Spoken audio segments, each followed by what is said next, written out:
Tonight, we have 3-bolt pale ale, passion fruit mango, and hints of malt sweetness.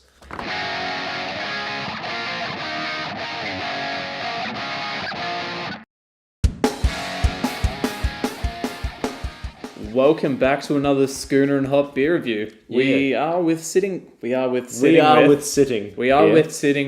the Green Beacons beers. I believe last video we said we were going to be here with another Young Henry's, but they were both lagers that we had in the fridge. Yeah. So we're kind of like, you don't really need to hear about that. You know what a lager is.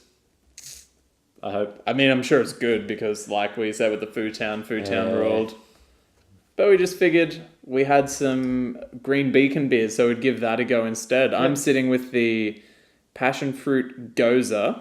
All I've really got to say about it with the information I've got is that it's a 4.2% ABV, a 15 IBU. Vibrant passion fruit flavour with a refreshing tart finish. Nice. I've got the 3-bolt pale ale, which was once a session ale and is now a pale. I don't know why it's changed. The internet didn't tell me.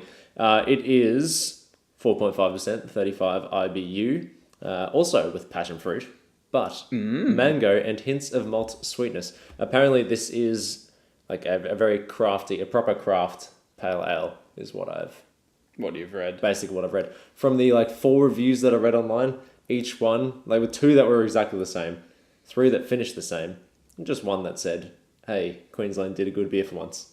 So... bit rude. Yeah, come on, man. This is obviously the first Gose we've had. We've been very keen. So I figured I'd drop a little bit of Gose facts for you guys. But it was more or less for me. And I'm just going to share that. Let's listen. So it goes... oh, jeez. Sorry. I'll listen this way. I'll listen that way. It's basically a sour beer. It originated in Germany. And far as what I can tell, the current trend in Australian beers is that you make a Gose and you just whack it full of fruits, is what I can gather. I got this other description from Beer Cartel that a Gose is an unfiltered wheat beer which provides a refreshing crispness and twang. A Gose has dryness and spice from the use of ground coriander and a sharpness from the addition of salt. And 2 things we thought need to be in beer: coriander and salt. Coriander and salt. Look, I enjoy salt. You know, we only just tried a beer that had ice cream in its description, which was translated to vanilla. So we really can't turn our nose up at any of this. No, look, I'm always down to try something new. And my impression of Gose before looking up anything about it was that it was just hyper fruity beer. Yep. My preconceived notions of it went out the window when I started looking at what it actually is. It was funny though when you said, the Australian version of it is just to whack a bunch of fruit in there. It seems to be the Australian version of any craft beer. Yeah, just like, hey, craft beer needs fruit, which maybe it probably does. I don't know. We haven't tried really any American ones other than the Goose Island session. Yeah. IPA. Anyway, that's a lot of dialogue. Let's push this narrative a bit further.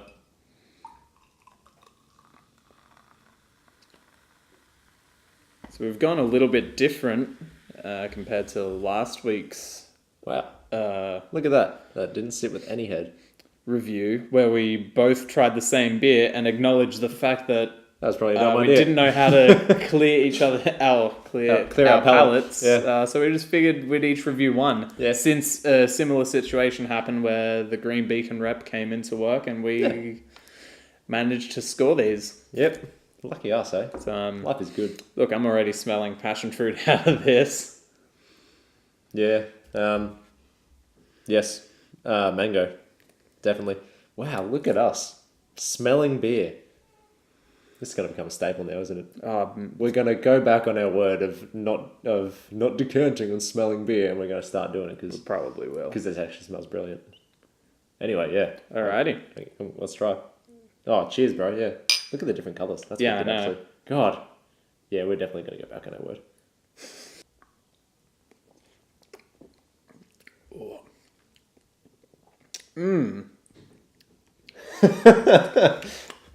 How sure are you of that, Corey? Oh, I can't. It's not the drink equivalent. It's the beer equivalent of eating something sweet and salty. Huh. That's very interesting. There's definitely that sourness there, but it's not as sour as just a straight sour beer. Yep. Which, that's what I was not looking forward to, because the few sours that I've tried, Just not. they're your not my thing. Yep. But yeah, you can really taste that salt. Oof. But then you're also, it's like, it actually kind of tastes lemony, passion fruity, that kind of. So that could just be the Bit of citrus and salty stuff coming through. Yeah, maybe the salt brings that out. I don't know.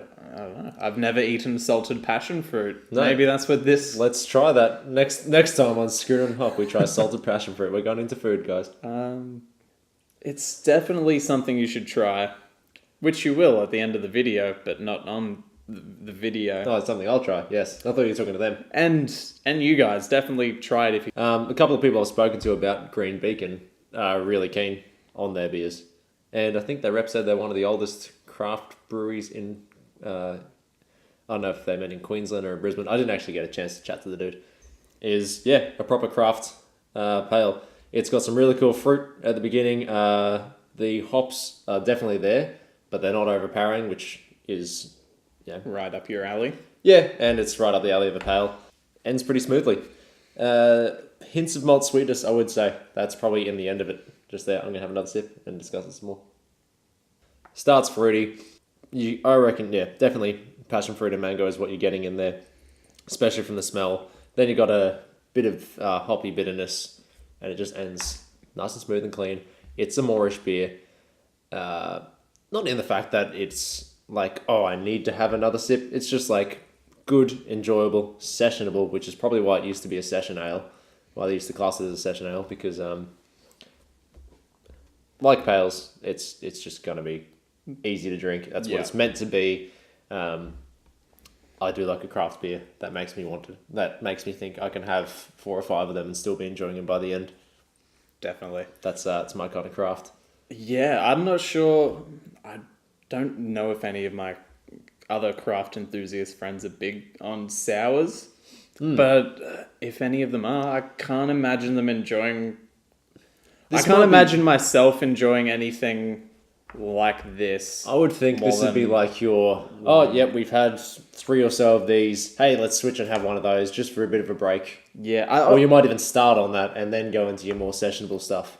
Yeah, I don't know. I think it could even just be one of those Was it your nightcap? novelty kind of beer. I really don't know. This has me stumped because I'm not really a fan, but I also kind of still want to keep drinking it. Because something I've found that I like to do now is, well, it's something I've done previously with the Furfies where I have a few of those and then I go to something more fruity.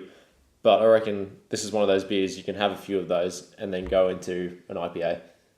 Give yourself something heavier to finish on. Like a lot of pales, not a lot to say about it. It is pretty dark for a pale, you would have seen. The main putting off from this is the fact that it has a salty taste in it. Yeah. So Does that make you more thirsty? Is that why you're wanting to go back for more? Oh, maybe. I definitely think you've got the more interesting of the 2 beers. So, which I thought going into it. Like, we've never had a Gose. We've not had a Gose. We've never had a goose on this show. We don't plan to either. But if you take a gander at this beer, I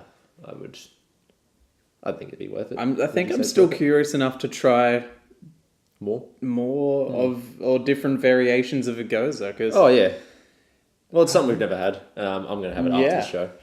Anyway, I guess we're not ranking them today because we don't have six-pack to cut out things. And we're not even trying the same beer, so there's not really anything. So how are we going to rank it? That's ridiculous. You'll have to rank it off my towards, but give it a go. It is It's not a beer that you'd think you'd recommend. So what I'm gathering is I'd recommend it. Don't go and have a session, but recommend it to people who like to try craft beers. Trying the far is end it of the spectrum. Is it worth it just for the difference in the flavour to go and try it? Yes. Okay, cool. Well, that's all the recommendation you need. Damn. It's probably like our this guy, Splice of Heaven. It's probably like that. Just worth it. Go out and try it, and then go back to what you love. Definitely. Yep. Can't wait to sink into an IPA. This is Just a good pale. it's a good pale. I'd say it's pretty well up there as far as Australian pales are concerned. Really keen on it. I would love to have this on tap. Actually, have that in a schooner or a pint, depending on what they serve at their Venue. yes, that's the word, venue. Yeah, if you like pales, definitely worth it. It'd rank pretty high as far as my taste in pales and sessionable beers are concerned. So if you're into the beers that I'm into, Then you'll enjoy it. Yep. And look, I've tried some other Green Beacon stuff. It's fucking so good. yeah, I'm clearly not fully sold on a Gose yet, but it could be just like us with stouts. Maybe we just have to mature our taste a bit. yeah, I think Let's go so. with that. Broaden the taste, because Yeah. do you remember the first time you had an IPA and what you thought? Oh yeah, definitely. And now I'm trying, and now it's like we've got session ale on tap at work, and I'm like, nah, let's get something heavier, something more hoppy, something with a bit more flavour. Like I was saying before, I'm now enjoying IPAs as a like, hey, let's go to that for one, and then back to the beers that I really Yeah. enjoy.